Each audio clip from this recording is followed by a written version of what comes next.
আমাদের ভাই প্রশ্ন করেছেন যে কোন স্তরের মানুষ যাকাত পাওয়ার অধিকার রাখে? যদি কেউ বেনামাজি হয় তাহলে কি যাকাত পেতে পারে? জবাব, যাকাত পাওয়ার অধিকার রাখে বা ব্যয়ের খাত ৮টি। আল্লাহ সুবহানাহু ওয়া তাআলা সূরা তাওবায় ৬০ নম্বর আয়াতে বর্ণনা দিয়েছেন, ইন্নামাস সাদাকাতু লিল ফুকারা ওয়াল মাসাকিন। এটি হলো ফকির, মিসকিন, যারা যাকাত সংগ্রহে, বন্টনে, বিতরণে কাজ করে, ঋণগ্রস্ত, কৃতদাস মুক্তির জন্য, এবং পথিক ফি সাবিলিল্লাহ। এই ৮টি খাত আল্লাহ সুবহানাহু ওয়া তাআলা উল্লেখ করেছেন। এবং মুআল্লাফাতুল কুলুব, অমুসলিমদেরকে ইসলামের দিকে আকৃষ্ট করার জন্য। তো যারা এখানে শুধু একটি খাতে বেনামাজিকে দেওয়া যাবে, আর কোন খাতে যেই বেনামাজিকে মুসলিম বলা যায় না তাকে দেওয়া যাবে না। একটি খাত কি? সেটি হলো অমুসলিমকে ইসলামের দিকে আকৃষ্ট করা। কোন মানুষ যদি বেনামাজি হয়, নামকাওয়াস্তে মুসলিম, তাকে কিছু দিলে সে ইসলামের প্রতি পূর্ণ ইসলামী হবে, তাহলে তাকে এই খাতে দেওয়া যেতে পারে। তাকে কাউন্ট করছি আমরা অমুসলিম হিসাবে। এছাড়া ফকির, মিসকিন সবগুলি মুসলিম হতে হবে। অমুসলিমকে যাকাত দেওয়া একটি খাতে শুধু জায়েজ, এছাড়া জায়েজ নেই। অতএব কেউ যদি দরিদ্র, সে দরিদ্র হিসাবে পেতে পারে, কিন্তু তাকে মুসলিম হতে হবে। ফকির, মিসকিন হিসাবে পেতে পারে, তাকে মুসলিম হতে হবে। ঋণগ্রস্ত হিসাবে পেতে পারে, তাকেও মুসলিম হতে হবে। বেনামাজি এর অবস্থাটা হিসাবে তাকে আমরা বলবো মুসলিম না অমুসলিম। যদি সালাত একেবারেই কোনো পাত্তা নেই, কোনো গুরুত্ব নেই, আদায় করে না, জুমারও কোনো খোঁজ খবর নেই, সে মুসলিম নয়। আর যে ব্যক্তি হয়তো কখনো সালাত আদায় করে, রমজান আসলেও করে, জুমার দিনেও করে, মাঝে মাঝে করে, আবার মাঝে মাঝে গ্যাপ দেয়, এমন ব্যক্তির বিষয় নিয়ে মতভেদ রয়েছে। কেউ তাকেও বলেছেন, যেমন শেখ ইবনে বাজ রাহিমাহুল্লাহ, এই ধরনের ব্যক্তিগণ তাকেও বলেছেন যে সেও ইসলাম থেকে বের হয়ে গেছে। আবার কেউ বলেছেন যে সে বড় ধরনের অপরাধে লিপ্ত হয়েছে, কিন্তু টোটাল ইসলাম থেকে বের হয়ে গেছে, এটি বলা যাবে না, যেমন শেখ আলবানী রাহিমাহুল্লাহ বলেছেন। তো কমপক্ষে যাকাত পাওয়ার ক্ষেত্রে এই ধরনের ব্যক্তি যে সালাত আদায় করে, এটি খেয়াল রাখতে হবে আমাদেরকে। যে সালাতের কোনোই গুরুত্ব দিবে না, ওকে যদি আমি যাকাত দিয়ে সহযোগিতা করি, ও বেনামাজি হওয়ার ক্ষেত্রে আরো সহযোগিতা গ্রহণ করছে মনে করবে। তাই এদেরকে একটু সতর্ক করা উচিত যে সালাতেই ধার ধারবে না, তার যাকাতের হক নাই। আমাদের ভাই প্রশ্ন করেছেন যে যাকাতের বিষয়ে মা বোনেরা যে অলংকার ব্যবহার করে, সেটির যাকাত কিভাবে হবে? জবাব, অলংকারের যাকাত বিষয়ে মতভেদ রয়েছে। কেউ বলেছেন অলংকারের যাকাত লাগবে না, সাধারণ অন্যান্য আসবাবপত্র যেমন ব্যবহার করে, অলংকারটাও এরকম একটা আসবাবপত্রের মতোই। কেউ বলেছেন যাকাত দেওয়াটাই হলো নিরাপদ। সৌদি আরবের প্রধান মুফতি ইবনে বাজ রাহিমাহুল্লাহ, ইবনে উসাইমিন রাহিমাহুল্লাহ, শেখ আলবানী রাহিমাহুল্লাহ, তারা সবাই দেওয়াটাই নিরাপদ বলেছেন। কারণ যে সমস্ত দলিলগুলি প্রমাণ হয়, অলংকারের যাকাতের সরাসরি যে হাদিস, এই হাদিসটাকে শেখ আলবানী রাহিমাহুল্লাহ হাসান বলেছেন, মানে গ্রহণযোগ্য, সেই হিসাবে যাকাত দিতে হবে। কেউ এটাকে হাসান বলেন নাই, দুর্বল বলেছেন। তো সর্বোপরি আমি যেটা মনে করি, সৌদি আরবের ফতোয়া বোর্ডেরও ফতোয়া সেটাই, তা হলো অলংকারের যাকাত দেওয়াটা হলো নিরাপদ, এটাই দেওয়া উচিত। এই ক্ষেত্রে কত আমরা দাম নির্ধারণ করব? প্রথম শর্ত হলো 7.5 ভরি পরিমাণ হতে হবে। 7.5 ভরি বা তার চেয়ে বেশি হলে এবং একজনের মালিকানাধীনে এবং বছর পূর্ণ হতে হবে, তাহলে যাকাত ফরজ হবে। দ্বিতীয়, যখন আপনার বছর পূর্ণ হবে এই সময় এই অলংকারটা যদি আপনি বাজারে বিক্রি করার জন্য নিতে চান, কিরকম দাম পাবেন, যেই দামটা পাবেন এটাই আপনি নির্ধারণ করবেন। কত দিয়ে কিনেছেন না কিনেছেন সেটা নয়, এই সময়ে এটা বিক্রি করলে যেই দাম পাবেন এই দামটা আপনি নির্ধারণ করবেন। সেটি নির্ধারণ করে শতকরা 2.5 টাকা হিসাবে আপনি যাকাত দেবেন। আমাদের ভাই প্রশ্ন করেছেন যে গ্রামগঞ্জে কিছু ব্যক্তি আছেন যারা কোনো মতো আবাদ সাবাদ করে চলে, অন্য কোনো আয় ইনকাম নেই, মানে নিজেদের জমি থেকে আবাদ করে কোনো মতো চলে, কিন্তু গোটা বছর সেগুলি দিয়ে সুন্দরভাবে খেতে পারে না, মানুষের কাছে হয়তো কর্জ নিতে হয় বা বিভিন্নভাবে কষ্ট করে চলতে হয়, এমন ব্যক্তিদের যাকাত দেওয়া যাবে কি না? জবাব, যাকাত দেওয়ার ক্ষেত্রে একটি বিষয় লক্ষ্য করা হয়, সেটি হলো যাকাত বছরে একবার ফরজ। সুতরাং আমি এখন যাকাত বের করব, দিব কাউকে, ওই লোকটাকে আবার যদি আমি দিতে চাই তাহলে আবার যখন বছর ফিরে আসবে তখন। এর মানে একটা মানুষের কাছে যদি 12 মাস চলার মতো তার ব্যবস্থা থাকে এবং সে কোনো সমস্যা না হয়, তাহলে তাকে যাকাত দেওয়া যাবে না। অথবা 12 মাস তার চলার মতো নেই, কিন্তু লোকটা সুস্থ কর্মঠ, কাজ করলে সে 12 মাস নয় 24 মাসের ইনকাম করতে পারবে, তাকেও যাকাত দেওয়ার সুযোগ নেই। আর যেই মানুষটা এইরকম কর্মঠ নয়, সুস্থ নয় এবং তার কাছে 12 মাস চলার মতো খাওয়া নেই, মানুষের কাছে ঋণ কর্য করে চলতে হবে, তাহলে ওই পরিমাণ, যেই পরিমাণ তাকে চলবে না, এই পরিমাণ আপনি যাকাত থেকে সহযোগিতা দিতে পারেন। দ্বিতীয়, আমাদের ভাই বললেন যে যাকাত গ্রহণ করবে যারা নামাজি হতে হবে, এরকম কোন শর্ত আছে নাকি? জবাব, আল্লাহ রাসূল সাল্লাল্লাহু আলাইহি ওয়াসাল্লাম বলেন, তুখাযু মিন আগনিয়াইহিম ওয়া তুরাদ্দু আলা ফুকারাইহিম। যাকাত গ্রহণ করা হবে মুসলিম ধনীদের কাছ থেকে, যাকাত সংগ্রহ করা হবে। ওয়া তুরাদ্দু আলা ফুকারাইহিম, এরপর মুসলিম দরিদ্রদেরকে এই যাকাত দেওয়া হবে। এই হাদিসের আলোকে বোঝা যায় যাকাত কোনো অমুসলিমের কাছ থেকেও আমরা সংগ্রহ করব না, ঠিক যাকাত কোনো অমুসলিমের মাঝেও বিতরণ হবে না, মুসলিমদের মাঝেই বিতরণ হবে। তো মুসলিম হওয়ার জন্য তো সালাত জরুরি বিষয়।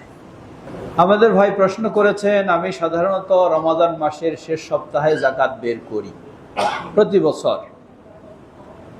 এখন দেখা গেছে এই সময়ের 6 মাস আগে আমার কাছে একটা বড় অ্যামাউন্ট এসেছে, তো সেই অ্যামাউন্টের তো 12 মাস হয় নাই বয়স, তাহলে এর যাকাত কি আমি এখন দেব না সেটার টাইম যখন হবে তখন দেব, অথবা এখন অর্ধেক যাকাত দেব? জবাব, নিয়ম হলো প্রথম আপনি যাকাত প্রদানের সামর্থ্যবান হয়েছেন কি না এটা গণ্য করা হবে। এরপরে 1 বছর পূর্ণ হওয়াতে ওই সম্পদটা কমপক্ষে আমার কাছে বহাল থাকতে হবে, এবং যত সম্পদ এটার সাথে এসে যুক্ত হবে বছর পূর্ণ হলে সবগুলির যাকাত আমাকে বের করতে হবে। এর মানে আপনারটা 6 মাস হলেও, যখন আপনার নরমালি, যেহেতু এটা ছাড়াও আপনি যাকাত দেওয়ার উপযুক্ত ব্যক্তি, সুতরাং আপনাকে যেই সময় বের করেন ওই সময় সম্পূর্ণ সম্পদেরই হিসাব করে আপনি বের করবেন। আমাদের ভাই প্রশ্ন করেছেন, ঋণগ্রস্তদের যাকাত দেওয়ার বিধান কিভাবে হতে পারে, এটা খেয়াল রাখবেন। আমাদের মাঝে অনেকেই ঋণের দোহাই দিয়ে যাকাত দেয় না, অনেকেই ঋণের দোহাই দিয়ে যাকাত দেয় না, যে আমি ঋণগ্রস্ত, আমি যাকাত কেমনে দিব? জবাব, আপনার ঋণগ্রস্ত হওয়াটা একাধিক সাইড রয়েছে। আমার এমনি অনেক জায়গা জমি আছে, অনেক টাকা পয়সাও আছে, কিন্তু আমি একটা বড় কারখানা চালু করলাম, ফ্যাক্টরি চালু করলাম, এটার জন্য ব্যাংক থেকে বেশ শত শত কোটি টাকা ঋণ নিলাম। এখন আমি বলতেছি কি আমি ঋণগ্রস্ত, আমার জাকাত নাই, না, হতে পারে না।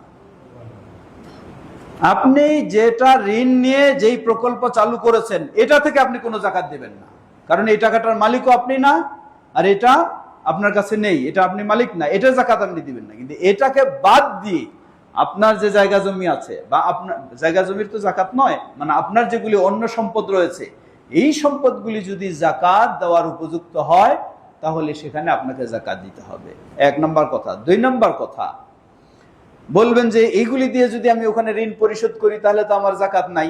জবাব, হ্যাঁ, যদি বাস্তবে আপনি ঋণ পরিশোধ করেছেন, শেষ হয়ে গেছে, তাহলে জাকাত নাই।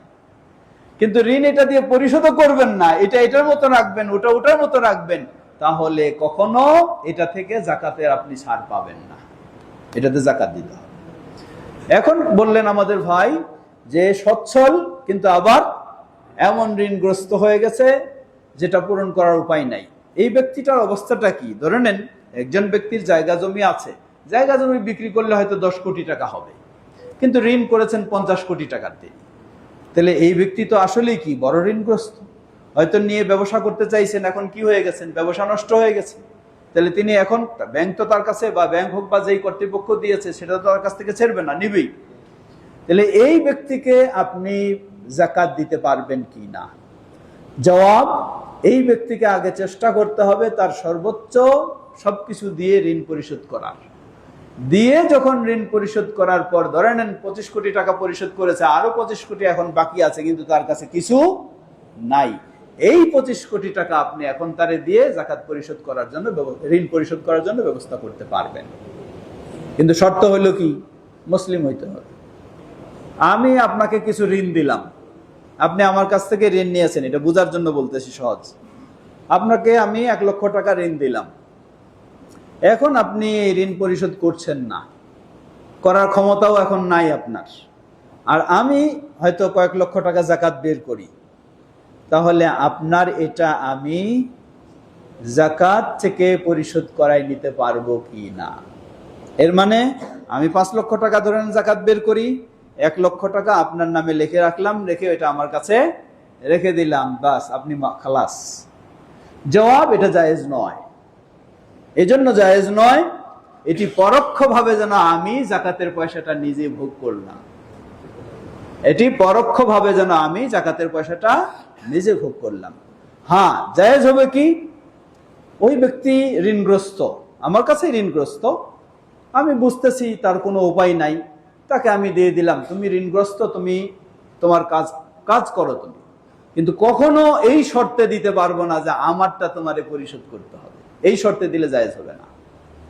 এমনি সে অসহায়, তাকে আপনি দিয়েছেন, সে আরো কারো কাছে কিছু সংগ্রহ করে তখন আপনাকে পরিশোধ করে দিয়েছে, আলহামদুলিল্লাহ, অসুবিধা নেই। বিষয়গুলি খেয়াল করবেন, ইন্নামাল আমালু বিন্নিয়াত। তো সুতরাং ওইটাকে ঋণ থেকে মওকুফ করে দেওয়া, জাকাত থেকে মওকুফ করে দেওয়া জায়েজ হবে না। আমাদের ভাই বলেছেন যে সমাজে অনেক অসহায় মানুষ রয়েছে, কিন্তু তারা কোনোদিন মুখ খুলে জাকাত চাইতে চায় না, জাকাত নিতে চায় না, তাহলে তাদের জন্য করণীয় কি? জবাব, কাউকে জাকাত দিতে হলে তাকে কি বলে দিতে হবে যে এটা জাকাত? জবাব, লোকটাকে দেখতে হবে। এই লোকটা যদি নরমালি তিনি সবার কাছে জাকাত গ্রহণ করেন, কোনো সমস্যা মনে করেন না তিনি, তাহলে তাকে বলে দেওয়া শর্ত নয়। তাকে আপনি জাকাত খাওয়ার যোগ্য মনে করলেন, আপনি জাকাত দিয়ে দিলেন, বলার শর্ত নয়। কিন্তু যদি এমন ব্যক্তিটা হয় যেই ব্যক্তি জাকাত খেতে চায় না, তিনি জাকাত থেকে নিজেকে মুক্ত রাখতে চান, তাহলে তাকে অবশ্যই জানাই দিতে হবে এটা আমার জাকাত, আপনি নেবেন কি না। যদি নেয় এরপর আলহামদুলিল্লাহ, যদি না নেয় তাহলে আর না, গোপন করে তাকে দেওয়া যাবে না। সেই ব্যক্তিটাকে আপনি জিজ্ঞাসা করবেন যে আমার কাছে জাকাত থেকে দেওয়ার সুযোগ আছে আমার, আপনি নেবেন কিনা। মানুষকে ওপেন বলার দরকার নাই, খালি ওই ব্যক্তিটার কাছেই যদি মনে করেন, যদি উনি গ্রহণ করে আলহামদুলিল্লাহ, অসুবিধা নেই। ধন্যবাদ। আমাদের মুরব্বী প্রশ্ন করেছেন দাতব্য প্রতিষ্ঠান যেগুলি, সেগুলি কি জাকাত পাওয়ার যোগ্য কি না।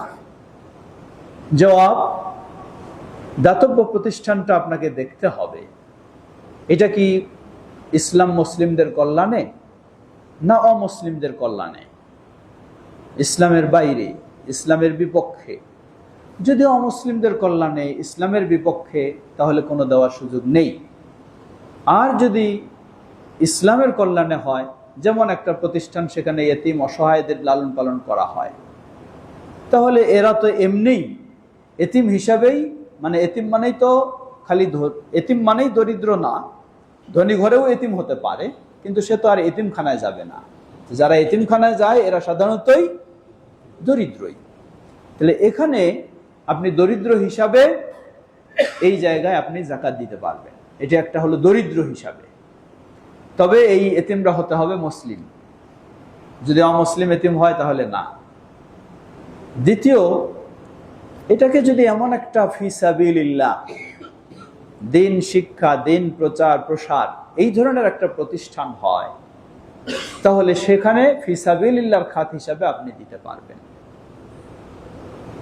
নরমালি দাতব্য প্রতিষ্ঠান তো আরো বহু রকম, মেডিকেল ক্যাম্প হতে পারে, দাতব্য মেডিকেল ক্যাম্প হতে পারে, হাসপাতাল হতে পারে।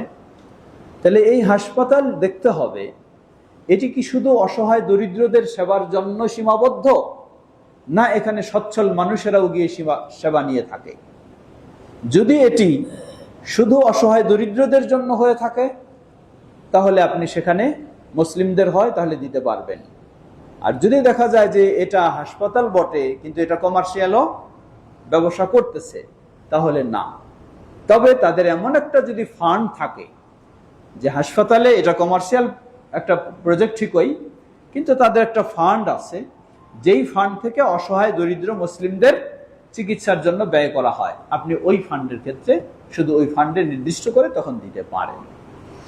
আপনার কথার সাথে একটু স্মরণ করে দেই, আলহামদুলিল্লাহ একটা ফাউন্ডেশন আমরা শুরু করেছি, আত-তাওহীদ ফাউন্ডেশন।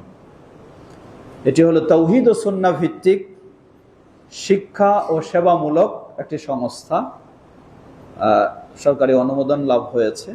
তো আপনাদের অবগতির জন্য বলছি যে এখানে বহু রকম শিক্ষামূলক কাজ, এবং বিশেষ করে যে সমস্ত মুসলিম অসহায় এদেরকে যাকাত ফান্ড থেকে তাদেরকে যেন একটা রিক্সা কিনে দেওয়া বা এই ধরনের, যাতে সে কি হয় খালি মানুষের কাছে দ্বারস্থ হতে না হয়, এই ধরনের প্রজেক্টগুলি আমাদের রয়েছে। তো ওটার যেহেতু আমি মূল দায়িত্বশীল, সেই হিসাবে আপনাদের নলেজে দিলাম। আপনারা সেটাকেও আপনাদের খাত অনুযায়ী সাধারণ দান থেকেও করতে পারেন, এবং যাকাত ফান্ড থেকেও উল্লেখ করে দেবেন যে এটা যাকাত ফান্ড, তাহলে সেই যাকাত সেভাবেই দেওয়া হয়।